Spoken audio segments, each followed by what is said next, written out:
अस्सलाम वालेकुम। Welcome to my channel Zaika with Rubina. कैसे हैं आप सब? उम्मीद करती हूँ आप सब खैरियत से होंगे।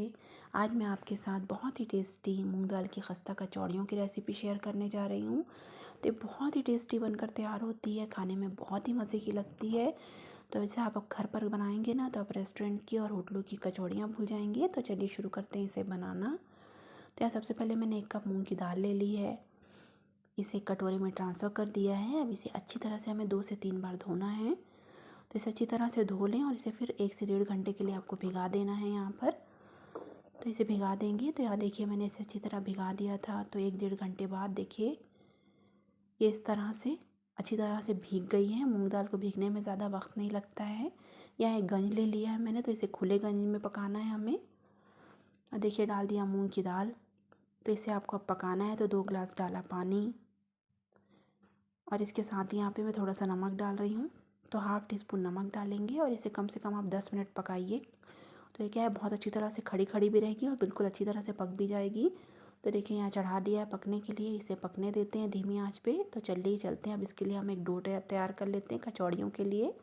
तो यहाँ मैंने 3 कप जो है मैदा लिया हुआ है। तो ये 3 कप मैदा है। इसके साथ ही यहाँ पे मैंने 1 टीस्पून अजवाइन ली हुई है। तो इस अजवाइन को हाथ से इस तरह से मस लें और इस तरह से मसल कर डालिए तो बहुत अच्छा टेस्ट आता है इसका। इसके साथ ही यहाँ पर मैं डाल रही हूँ 1 टीस्पून नमक। अब दोनों चीज़ों को एक चम्मच की मदद से आप चाहें तो हाथ से भी इसे अच्छी तरह से मिला लीजिए।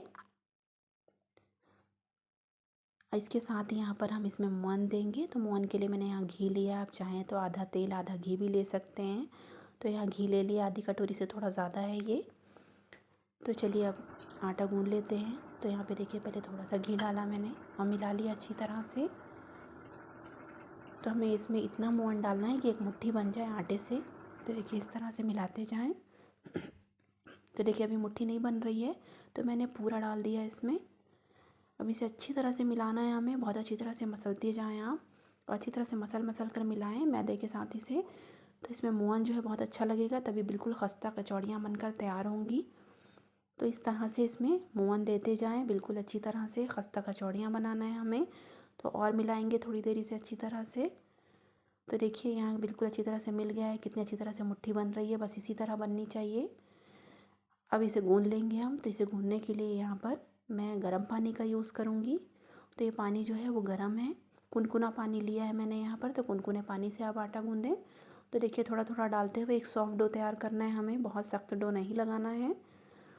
देखिए इस तरह से थोड़ा थोड़ा पानी डालते जाइए और अच्छी तरह से मिलाइए। तो इसी तरह से थोड़ा थोड़ा पानी डालते हुए एक डो रेडी कर लेंगे हम यहाँ पर। तो देखिए यहाँ आटा गूँध गया है और इतना पानी बच भी गया है मेरा। तो यहाँ मैंने कुनकुने पानी का यूज़ किया था। इसे अब हम रख देंगे थोड़ी देर के लिए साइड में।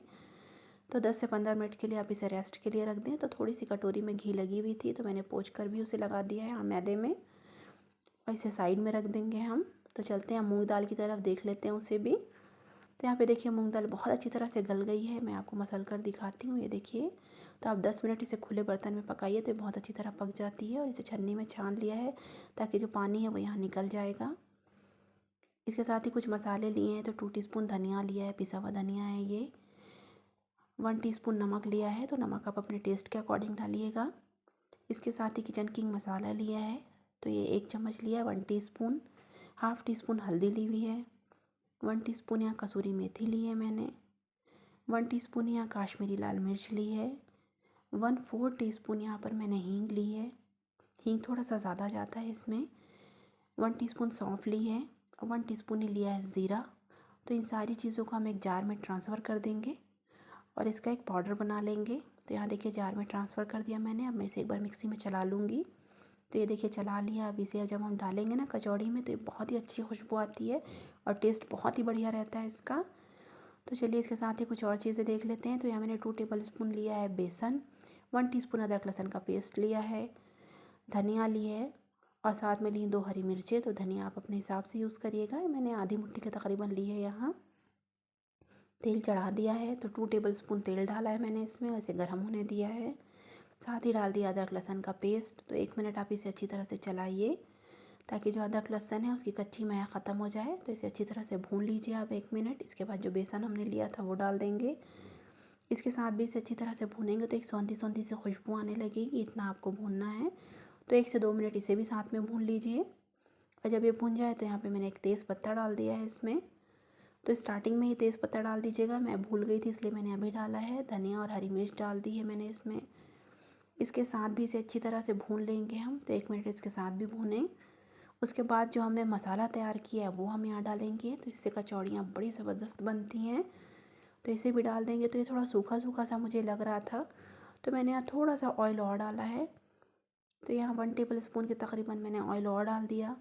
अब इसे मिला लेंगे और अच्छी तरह से भून लेंगे। तो बड़ी गज़ब की खुशबू आने लगेगी, बहुत ही टेस्टी बनता है। इस तरह से आप बनाएंगे तो मूंग की दाल की कचौड़ियाँ। तो देखिए इसे भी 1 से 2 मिनट आप अच्छी तरह से भूनिए। और जब ये भून जाए, अच्छी खुशबू आने लगे, तो आपने जो मूंग की दाल रखी हुई है निकाल कर छन्नी में वो डाल दीजिए। और इसके साथ भी इसे अच्छी तरह से मिलाना है हमें। तो जो मूंग की दाल है ना, उसे थोड़ा थोड़ा सा मैश भी कर दीजिए यहाँ पर।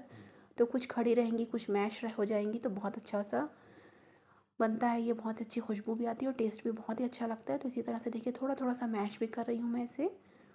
तो इसी तरह से इसे भून लीजिए 1 से 2 मिनट। तो ये हो गया हमारा अंदर का फिलिंग तैयार हो गई हमारी। तो इसे अब हम एक प्लेट में ट्रांसफ़र कर लेंगे। तो यहाँ मैंने एक प्लेट में ट्रांसफ़र कर ली है। तो देखिए बहुत ही ज़बरदस्त बनती है, बिल्कुल स्टेप बाय स्टेप इसी तरह इसे बनाइएगा। तो यहाँ आप देख लेते हैं डो को हम। तो यहाँ देखिए डो हो गया है, हमने 15 से 20 मिनट इसे रेस्ट के लिए रख दिया था। अब यहाँ पे आपको इसे कम से कम 3 से 5 मिनट बहुत अच्छी तरह से गूँधना है। तो देखिए इस तरह से हाथों की मदद से इस तरह से इसे बहुत अच्छी तरह से गूँधें। कम से कम 3 मिनट इसे आप ज़रूर इस तरह से करें, तो आपकी कचौड़ियाँ बिल्कुल फूली फूली और बहुत अच्छी बनेंगी। तो इस तरह से इसे गूँध लें। तो यहाँ गूँध लिया मैंने, अब लोई तोड़ ले रही हूँ मैं, छोटी छोटी लोई तोड़ लें यहाँ। तो जिस तरह से हम पूड़ी बनाते हैं ना, उतनी बड़ी लोई ले ली है मैंने यहाँ पर। इसे हाथों की मदद से देखिए इस तरह से एक शेप दे देंगे छोटा सा गोल। आप चाहें तो इसे बेलन से भी कर सकते हैं, मैंने हाथों की मदद से किया है। तो देखिए इस तरह से छोटा सा एक बनाकर तैयार कर लेंगे। उसमें रख दिया मैंने, इस तरह से इसका बॉल बनाया मूंग की दाल का और इसमें भर दिया। देखिए इस तरह से अच्छी तरह से इसे प्रेस करिए, सारी तरफ जो जॉइंट्स है सारी अच्छी तरह से प्रेस करके मिलाइए, गोल घुमाकर इस तरह से दबा दीजिए हाथ से। तो ये हो गई आपकी कचौड़ी तैयार। इसी तरह से आपको बनानी है सारी कचौड़ियाँ। तो मैंने सारी कचौड़ियाँ बना ली। अब मैं इसे फ्राई कर लूँगी। तो यहाँ मैंने तेल जो रखा ही था, ये बस हल्का गरम तेल है, उसमें ही मैंने इसे डाल दिया है। तो जब भी मैं कोई चीज़ मुझे फ्राई करनी होती है ना, तो मैं जिस तेल में फ्राई करती हूँ, तो ये वही तेल है। मैंने पहले भी इसमें फ्राई किया था, तो मैंने अभी भी इसी तेल का यूज़ किया है। तो यहाँ पे उसी तेल में मैंने डाल दी हैं कचौड़ियाँ। और तेल बिल्कुल हल्का सा गर्म है, हल्के गर्म तेल में ही इसे हमें डालना है। तो हल्के गरम तेल में इसे डालिए और धीमी आंच पर इसे पकने दीजिए। जैसे जैसे पकती जाएगी ना, कचौड़ियाँ खुद ब खुद ऊपर आने लगेंगी। तो ये देखिए जैसे जैसे धीमी आंच में पकी कचौड़ियाँ ऊपर आ गई, तो अब मैं इसे पलट दूँगी। तो मैं कांटे की मदद से इसे पलट देती हूँ, आप चाहें तो चम्मच का यूज़ कर लीजिएगा। इसी तरह धीमी आंच में से सुनहरा होने तक दोनों साइड से अच्छी तरह से फ्राई करना है। तो ये देखिए धीमी आंच में, इसे बहुत धीमी आंच में मैंने फ्राई किया है। बिल्कुल खस्ता कचौड़ियाँ बनकर तैयार हो गई हैं, फूली फूली सी। तो इसी तरह से आप सारी कचौड़ियों को फ्राई करें। तो यहाँ देखिए सारी कचौड़ियाँ हो गई तैयार। बहुत ही टेस्टी, बहुत ही डिलीशियस लगती हैं ये। आप इसे ज़रूर ट्राई करिएगा, मुझे कमेंट्स में ज़रूर बताइएगा कि आपको मेरी कचौड़ियों की रेसिपी कैसी लगी। अगर आपको मेरी रेसिपी पसंद आए तो प्लीज़ मेरे चैनल को लाइक, शेयर और सब्सक्राइब करिए। आपका बहुत बहुत शुक्रिया।